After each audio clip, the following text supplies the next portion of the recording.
Hello friends, શું તમે પણ કાચા દૂધને હેલ્ધી ગણો છો? તો તદ્દન ખોટું છે. ઘણા લોકો એવું માનતા હોય છે કે કાચું દૂધ પીવાથી તેમાં રહેલા પોષક તત્વો વધારે પ્રમાણમાં મળે છે, પણ આ વાત તદ્દન ખોટી છે. તો ચેતી જજો.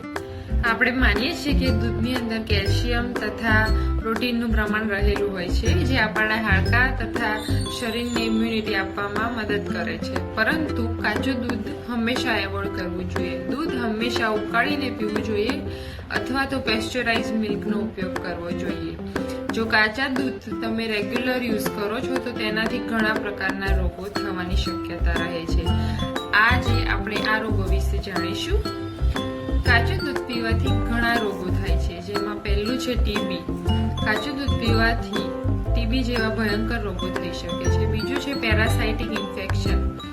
નાના બાળકોમાં મુખ્યત્વે કાચું દૂધ પીવાથી પેરાસાઇટ ઇન્ફેક્શન થાય છે, જેને આપણે ગુજરાતીમાં કૃમિ ગણીએ છીએ. તો બાળકોને હંમેશા ઉકાળેલું દૂધ પીવડાવવું જોઈએ. ત્રીજું છે હેપેટાઇટિસ, એટલે કે લીવર સંબંધી રોગો. કાચું દૂધ પીવાથી લીવર રિલેટેડ ઘણા રોગો થઈ શકે છે, જે ખૂબ નુકસાન પહોંચાડે છે. બીજું છે ટાઇફોઇડ, ટાઇફસ જેવા રોગો. કાચું દૂધ પીવાથી પેટમાં ઇન્ફેક્શન થાય છે, જેનાથી ટાઇફોઇડ જેવા રોગો થવાની શક્યતા રહે છે, જેના કારણે તાવ, ઉલટી, ઉબકા, શરીરનો દુખાવો આવા બધા લક્ષણો જોવા મળે છે.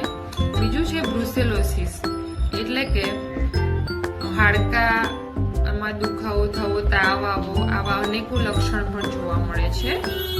તદુપરાંત મોસ્ટ કોમનલી પેટમાં ઇન્ફેક્શન થઈ જવું, એટલે કે ફૂડ પોઈઝનિંગ થઈ જવું, એ પણ મુખ્યત્વે જોવા મળે છે, જેના લીધે ડાયરિયા, વોમિટિંગ, પેટમાં ઇન્ફેક્શન થવું, આવા બધા ઘણા લક્ષણો જોવા મળે છે.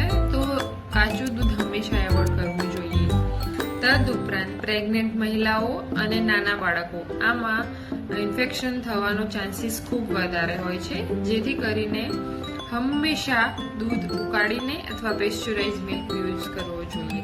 હવે આનાથી બચવા માટે શું કરવું જોઈએ? બચવા માટે મેં જણાવ્યું તે પ્રમાણે ઉકાળીને દૂધ વાપરવું જોઈએ તથા સ્ટોર કરવા માટે ક્લીન અને ડ્રાય કન્ટેનરનો ઉપયોગ કરવો જોઈએ.